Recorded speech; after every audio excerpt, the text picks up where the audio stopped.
Despite not being regular football, Inazuma 11 tends to follow the core structure of the sport in their games, anime, and manga. But ever since I was a kid, one thing always left me mildly puzzled. A striker's job is to help propel the team forward through producing goals. The midfielder's role is to help the team maintain possession of the ball, create scoring opportunities, as well as provide a link between the defense and offense. The defender's role is to prevent the opposing team from scoring goals. And we already went over goalkeeping in the previous video. If you didn't see it, then I suggest checking it out. Now in an anime/game series like Inazuma 11, obviously stats, abilities, and especially Hisatsu relevant to a player's position should help them fulfill their roles, right? So why the fucking Nathan and Hurley defenders?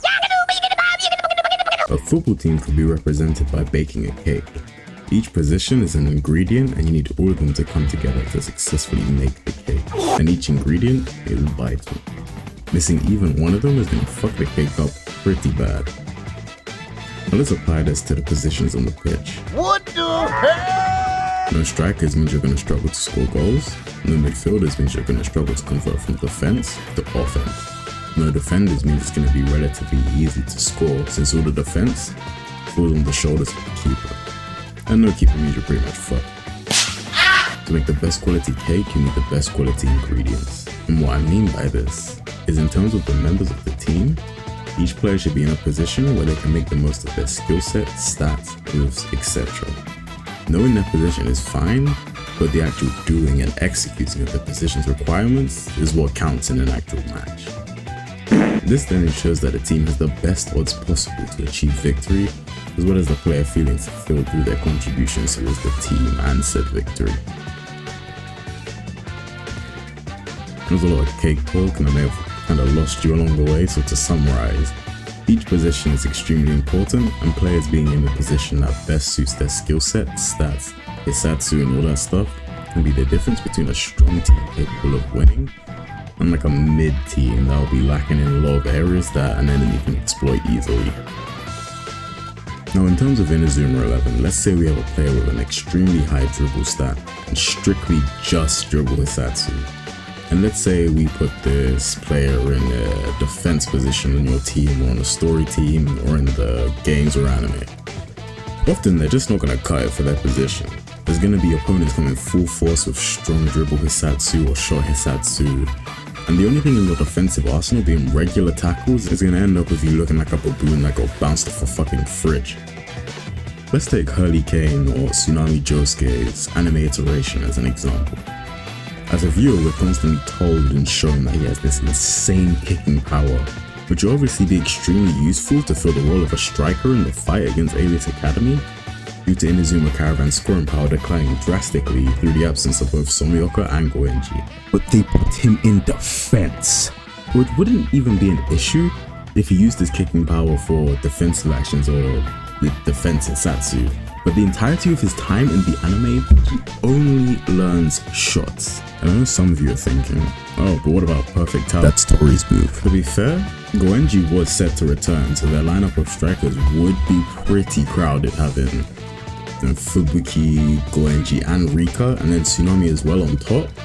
And furthermore, long shots were a whole new thing that they were trying to push. And it was new to the game, so having someone who was able to strike a powerful shot from all the way back in defense was a pretty cool concept. But Tsunami boost aside, the Typhoon is just a regular powerful Hisatsu with no other properties. It's not a long shot, it's not a block shot, it's not a chain shot, it's just a regular shot. Meaning that him being in defense is pointless if he has to abandon his position and join the strikers by the box to perform his strongest shot. And don't get me started on his in-game stats, because in Inazuma 11 2, his kick stat is only 7 points below Goenji's, and it's higher than Rika's. Oh! When I was just rambling and ranting about why positions were really important and mattered, and why players should be in a position that's best suited to their skills, blah blah blah. But to be real with you, that shit doesn't really matter, and there's a multitude of reasons why. Some characters are extremely versatile and can be used comfortably in multiple different positions, so the title and label given to them that dictates their position pretty much means nothing. Let's take Tori/Torko for example. Whilst playing through Inazuma 11 2, me and a lot of my friends used her in the defense position. because despite her being a midfielder, she held it the fuck down in defense during the story, as well as in the vast majority of the post-game too. Block shots / shoot blocks were a mechanic introduced in Inazuma 11 2, and to this day is probably one of my favorite mechanics added to the series. As the name states, block shots are shooting moves / satsu that can be used to intercept an oncoming shot from the opposition and either reduce its power or shut it down completely. And in Go Galaxy they expanded on this, and these moves allowed you to counter a shot and send it back towards the enemy goal with the combined power remaining from the shot as well as the power from your block shot. However, this was only the case if your shot had superior power. If it didn't, you just get backed the fuck up and flipped on your cheeks like a turtle. So why is this even relevant? Earlier I mentioned that having a player with an extremely high dribble stat and only dribble his satsu in the defense position would be basically doing yourself a disservice, since they just aren't built for that shit. However, in every game from 2 onwards, it's pretty reasonable to use a striker or character with a very high kick stat, combined with shot blocks in defense, since it's an effective way to neutralize opposing goal scoring attempts as well as create your own. Reverse positioning, everyone's favorite mechanic from Chrono Stones, the fucking Monster Hunter Rise of Inazuma 11.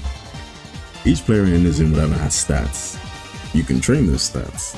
It's similar to EV training in Pokemon, just with more options, and each character has a different number of EVs, and a character's EVs are referred to as their freedom stat, which is an invisible stat you can't actually check without counting each individual session of training, I guess. In Go Chrono Stones, if you end up training a character's EVs beyond the threshold that your character's freedom stat allows, then it will cause a corresponding stat to drop down whilst increasing the stat you're trying to increase. For example, let's say character A has 95 freedom and I trained them to raise one of their stats by 115. One stat other than the one I trained will decrease by 20. The stat that will decrease after another one is raised too high depends on the position of the player. I'll put something on the screen to show you all the positions and stat links and all that stuff. To tie this back to the point, reverse positioning allows players to not just do okay or alright, kind of like so-so, but absolutely thrive and dominate in positions that their stats don't naturally accommodate for. To the point where a reverse position player, let's say that's converted from a midfielder to a goalkeeper, can outperform many characters who were intended and are built for the goalkeeping position, which is pretty crazy to think about. Finally, I wanted to point out that these are video games, and the definition of a game is an activity that one engages in for amusement or fun. So when it comes to the games, you should be doing what you find the most enjoyable. If you want to put your goalkeeper as your ace striker, then fucking go for it. Because God knows I've made some pretty questionable teams, builds, and decisions during my time with the games. So to finish off, I want to say that labels can be important. They provide validation and structure to games, characters, and even people's lives, and this can help them feel a lot more complete and meaningful. While on the other hand, life's too short and unpredictable for labels and standards to define who you are, what you should and can do. You do you. Thanks for watching. Oh, like, comment, and subscribe too. Do all that shit. Do that shit too.